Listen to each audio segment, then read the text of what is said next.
It's time for KP's Video News.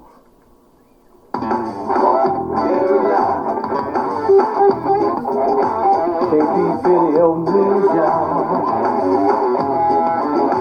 KP's Video News, y'all. KP's Video News, y'all. Got a refreshing drink of the news. That's right. Coming at you, folks. This is gonna be another cop heavy episode, and wow, it's a lot of stories out here about a lot of bad cops, man. And like I said before, they keep telling us that, oh, that's a bad apple here, a bad apple there. But as I said before, I mean, you keep getting all these bad apples, but seems like the whole barrel is spoiled. So this case right here, I'm gonna start off with this first case. Got in Houston, four Houston police officers involved in a fatal shooting were fired.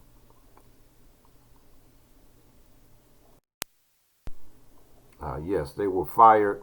4 Houston police officers have been fired for fatally shooting an apparently emotionally disturbed man who was on the ground, wounded and incapacitated before the final volley of 21 shots, officials stated.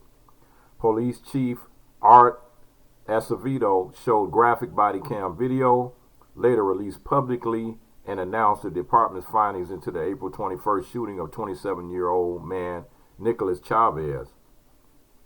Acevedo said Thursday that Chavez had been incapacitated by multiple taser cartridges, bean bags, and 3 gunshots before the 4 officers fired. That was before the 4 officers fired. After he was down a total of 21 shots in the final moments of the 15-minute encounter. Before the final burst of gunfire, Chavez is seen in video crawling and pulling at wires attached to the police taser. "Don't do it," an officer is heard saying. The gunfire erupted as he cradled the taser in his hand. Acevedo said that the 2 cartridges in the taser had been discharged. The chief, speaking hours after the police union condemned their termination, said the officers are appealing. Acevedo said that even after repeated verbal warnings, the deployment of multiple soft impact rounds and 2 tasers, Chavez was still armed with the metal object and began moving quickly toward the officer who fired the first 2 shots. But he called the barrage of gunfire at the end unreasonable. The discharge of those 21 shots by those 4 members are not objectively reasonable, Acevedo said. "I don't consider them objectively reasonable. The chain of command does not consider them objectively reasonable, and I believe anyone that watches this will see they had a lot of opportunities and a lot of other options readily available to them." He added, "You don't get to shoot someone 21 times because at that time when he discharged those 21 rounds, Mr. Chavez was in the greatest level of incapacitation." The incident started with several 911 calls about an apparently emotionally disturbed man jumping in front of cars and entering backyards. Acevedo said toxicology tests revealed that Chavez had methamphetamine in his system when he died. Edited body camera footage showed the officers initially repeatedly pleaded with the man to surrender. Acevedo said Chavez was hit with numerous taser cartridges and bean bags as well, 3 gunshots, which the department deemed objectively reasonable, based on the totality of the circumstances and the facts of the case before the final burst of gunfire. In this case, I have concluded there was no imminent threat to any officer and they could have returned home to their families. An emotional Mayor Sylvester Turner told reporters, adding that the firings were not an indictment of the entire 5,300 officer department. Still, the Houston Police Officers Union blasted Acevedo hours before the city's top cop and Turner announced the department's findings. Union officials said the encounter lasted about 15 minutes, during which the officers attempted to de-escalate the incident by retreating, firing beanbags, and using tasers on the man resorting to lethal force when he pointed a stun gun at them, an already discharged stun gun. Relatives of Chavez have said he was suffering a mental health crisis at the time. The Harris County District Attorney is investigating the shooting. It was clear that one of the union members said it was clear these officers did not want to shoot Mr. Chavez and did everything in their power not to. And the shooting was what they claimed was suicide by a cop and reflected the department's failure to properly train officers, he said. And it's just crazy. This has sent a shockwave throughout a department that even if you de-escalate, even if you retreat, even if you follow policy, training, and the law, it's like, hey, you still have to have the human factor in there, man, when you look at this person as a human being and you are not judge, jury, and executioner. So this is Nicholas Chavez,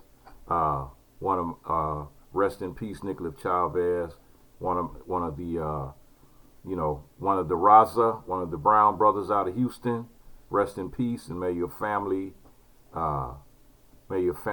have peace in this at this sad time. You know, it's a real sad time. I'm really sorry this had to happen. And so this other story here is kind of weird because now this is an update, and the officers charging the George Floyd killing are turning blame on each other. The four former Minneapolis police officers charged in George Floyd's killing appear to be turning on each other, with each other significantly different versions of the infamous arrest that acknowledge Floyd should not have been allowed to die that day, but also deflect the blame to others. The four men have said in court documents that they all thought someone else was in charge on the scene of May 25th, with rookie officers arguing they were deferring to a veteran, and the veteran saying he was simply assisting in an arrest that was in progress. All have said in court documents that the relationship between the veteran officer, Derek Chauvin, and the others is at the heart of the issue, as each officer perceived their role and who was in charge quite differently. Chauvin was the officer shown with his knee on Floyd's neck as he struggled to breathe in the video of the ill-fated arrest. There are very likely going to be antagonistic defenses presented at the trial. Earl Gray, a lawyer for Thomas Kane, wrote in a legal motion filed here this week, it is plausible that all officers have a different version of what happened, and officers place blame on one another. Gray, the lawyers for Chauvin, Alexander and Tao have been arguing to separate the former officers' cases for purpose of trial, citing competing stories from their clients about the events that led to the 46-year-old black man's death. The officers are scheduled to appear in court Friday. As a judge takes up that question, prosecutors have been asking for a joint trial. Minneapolis authorities are locking down the area around the courthouse because of planned protests, which is today. Windows on the government buildings have been boarded up, and law enforcement officials are setting up a perimeter to keep protesters at a distance. And Floyd's death sparked a nationwide movement for social and racial justice, with protests emerging in cities from coast to coast and around the world, along with the renewed and widespread push for police reform. And some of the protests have pitted social justice activists against those backing law enforcement officers. And so they're going at each other now. All the cops are turning on each other, and they all saying, "Well, I thought he was in charge. Well, I thought he was in charge." They just going through the motions, man. That's all they're doing. That's all they're doing. So, like I said, this story is this particular episode is a cop-heavy episode, and so I'm stating this thing right here, that police at this time are still killing black people, and they're also still killing Hispanics, and they're just killing people in general at disproportionate rates.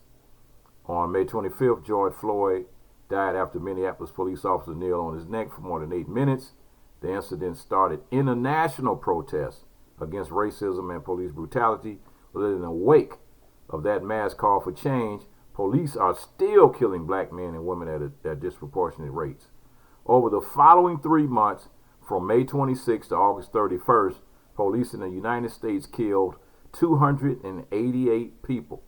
So that's from May to August. They killed 288 more people, according to the data from the Washington Post and the Mapping Police Violence, two organizations that have kept comprehensive lists of people who have been killed by police. Of the 288 people listed by either the Post or Mapping Police Violence database, 59 were black, 102 were white, 42 were Hispanic or Latino, 5 were Asian, 2 were Native American, and the race of 78 people was unknown.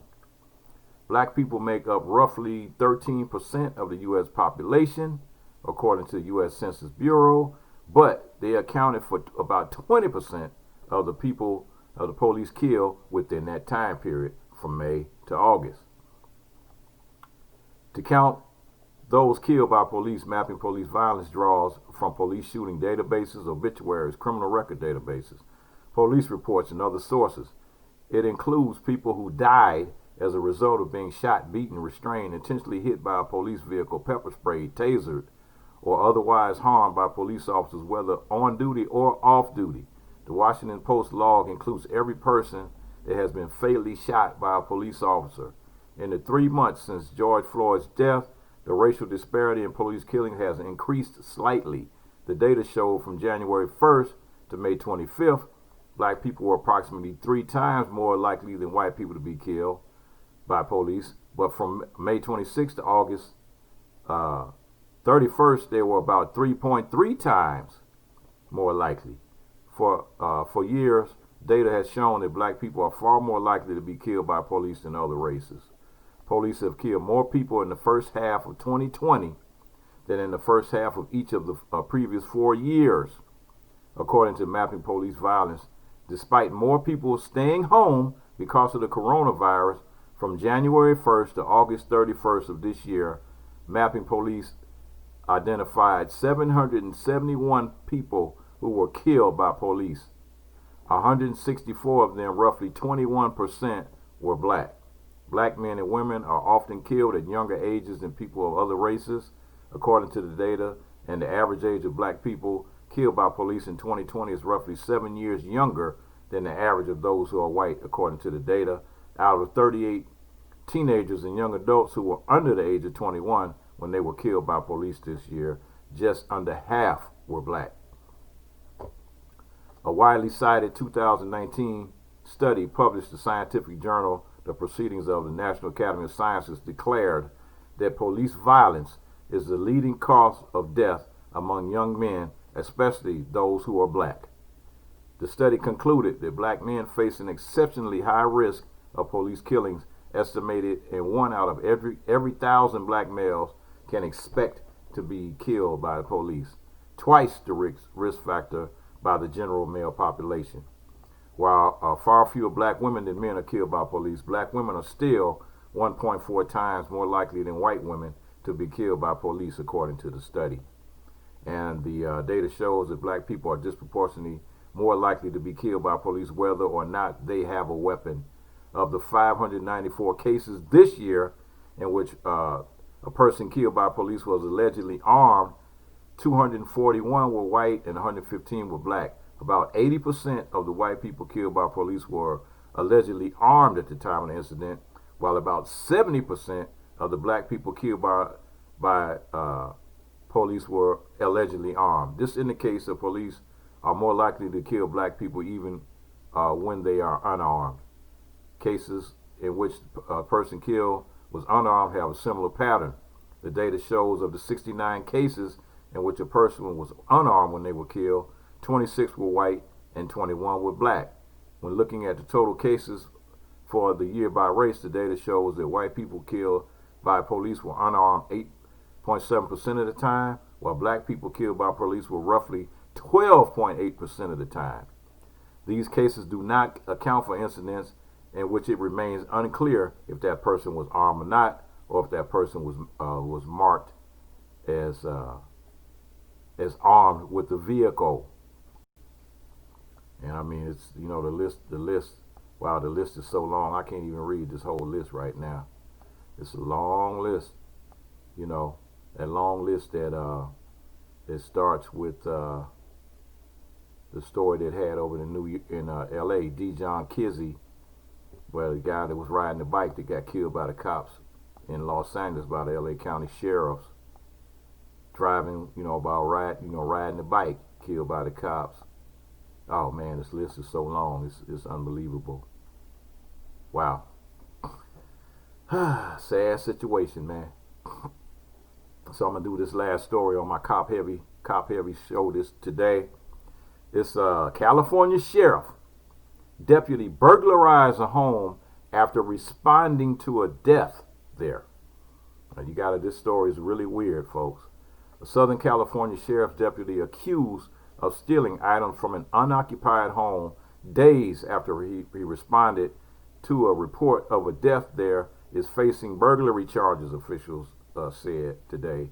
And Steve Hortz, a 12-year veteran of the Orange County Sheriff's Department, was arrested Thursday and placed on administrative leave, sheriff officials said in a statement.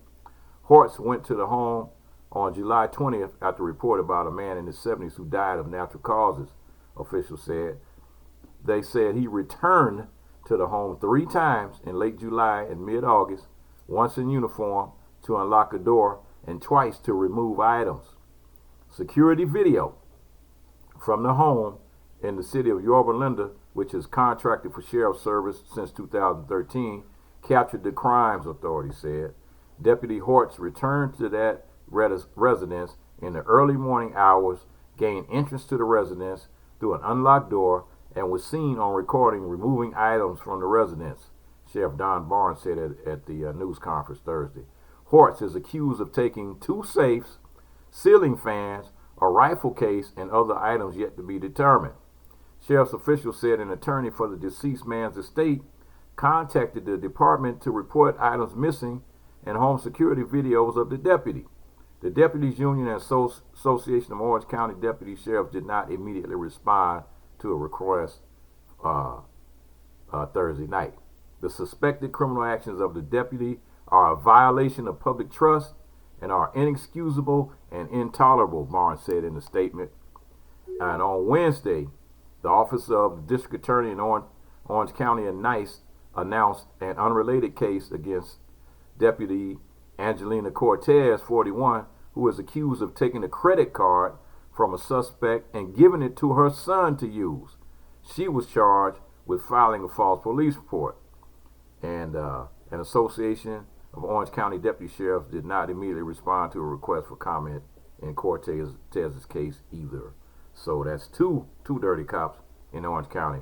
One that went back and just stole stuff from a dead man's house, and then the second cop, which was a female cop, Angelina Cortez, who accused of taking a credit card from a suspect and giving it to her son to use.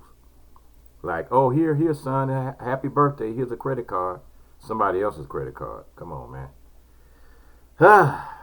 We got a lot of bad apples out there, y'all. Seems like the whole damn barrel to me. Right. KP Video News, y'all. It's time for what? KP Video News, y'all. Sad. Peace, folks. KP Video.